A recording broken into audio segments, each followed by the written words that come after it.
আজকের আর্জেন্টিনার এত সফলতার পেছনে কি শুধুই লিওনেল স্কালোনি? না, আছেন আরো চারজন ব্যক্তি। Pablo আইমার, Roberto Ayala, Walter Samuel এবং মার্টিন টোকাল্লি। এই চারজনের কথাই বলছে। এই চারজনকে বলা হয় স্কালোনির চার সেনাপতি। তারা আর্জেন্টিনার সহকারী কোচ হিসেবে দায়িত্বে আছেন। স্কালোনির পাশে থেকে আর্জেন্টিনার ভাঙাচোরা দলটাকে বিশ্বসেরা বানিয়েছেন। এই চারজন দলের চারটি আলাদা বিভাগ নিয়ে কাজ করেন। পাবলো আইমার দলের আক্রমণ ভাগ নিয়ে কাজ করেন, রবার্তো আয়ালা দেখেন রক্ষণ ভাগ, ওয়াল্টার স্যামুয়েল দেখাশোনা করেন ট্যাকটিক্যাল বিষয়গুলো, আর গোলকিপারদের শানিত করেন মার্টিন টোকাল্লি। 2018 সালে যখন লিওনেল স্কালোনি বিধ্বস্ত আর্জেন্টিনার দায়িত্ব নেন, তখন দলটি একটি বড় পরিবর্তনের মধ্য দিয়ে যাচ্ছিল। সেই দলকে নতুন রূপ দেওয়ার জন্য স্কালোনি তার পাশে নিয়ে আসেন তার এই পুরনো সতীর্থদের। এর মধ্যে পাবলো আইমার মূলত আক্রমণ ভাগ এবং মিডফিল্ডারদের নিয়ে কাজ করেন। আইমার ফুটবলারদের মাঝে বলের নিয়ন্ত্রণ, স্পেস তৈরি করা এবং শেষ মুহূর্তে সিদ্ধান্ত নেওয়ার দক্ষতা উন্নয়নে জোর দিয়েছেন। বিশেষ করে লিওনেল মেসির সাথে বোঝাপড়া এবং তরুণ ফুটবলারদের শৈল্পিক ফুটবল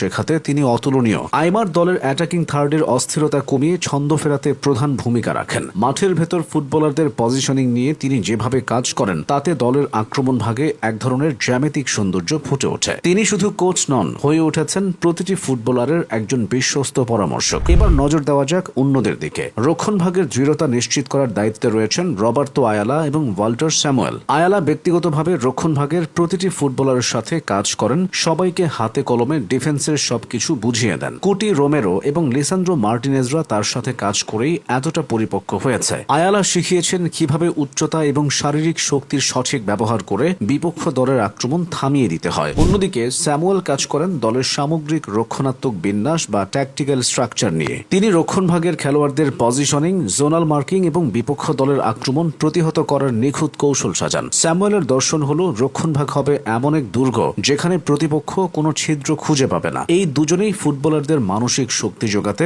এবং রক্ষণ ভাগে শৃঙ্খলা আনতে সক্ষম হয়েছেন, যার ফলে আর্জেন্টিনা এখন বিশ্ব ফুটবলের অন্যতম সেরা রক্ষণাত্মক দল। এদিকে গোল রক্ষকদের নিয়ে কাজ করেন অভিজ্ঞ মার্টিন টোকাল্লি। এমিলিয়ানো মার্টিনেজের মতো গোল রক্ষকের সাফল্যের পেছনে টোকাল্লির অবদান অনস্বীকার্য। তিনি শুধু গোল রক্ষকদের সেভ করার দক্ষতা বাড়াননি, বরং পেনাল্টি শুটআউটে বিপক্ষ দলের পেনাল্টি টেকারের মনস্তত্ত্ব বুঝতে তাদের দক্ষ করে তোলেন। টোকাল্লি গোল রক্ষকদের এমনভাবে প্রস্তুত করেন যেন তারা স্নায়ুচাপে ভেঙে না পড়ে। তিনি শিখিয়েছেন কিভাবে দ্রুত সিদ্ধান্ত নিতে হয়, কখন সাহসী হয়ে সামনে এগিয়ে আসতে হয় এবং কিভাবে পুরো দলকে পেছন থেকে গাইড করতে হয়। এভাবেই এমি বিশ্বসেরা হয়েছেন। এই চারজন কোচ শুধু ফুটবলারদের শেখাননি, তারা দলের মধ্যে পারস্পরিক বোঝাপড়ার সংস্কৃতি তৈরি করেছেন। তারা কোচিং স্টাফ এবং ফুটবলারদের মাঝে দূরত্ব ঘুচিয়ে একটি পরিবারের মতো পরিবেশ তৈরি করেছেন। এর ইতিবাচক প্রভাব পড়েছে মাঠের পারফরম্যান্সে। ফুটবলাররা স্বাচ্ছন্দ্যে নিজেদের সেরাটা দিতে পারছেন। লিওনেল স্কালোনি প্রধান কোচ হলেও এই চারজনের ভূমিকাও কোনো অংশে কম নয়। তাদের এই সম্মিলিত প্রচেষ্টার কারণেই আর্জেন্টিনা টানা 2 বার কোপা আমেরিকা এবং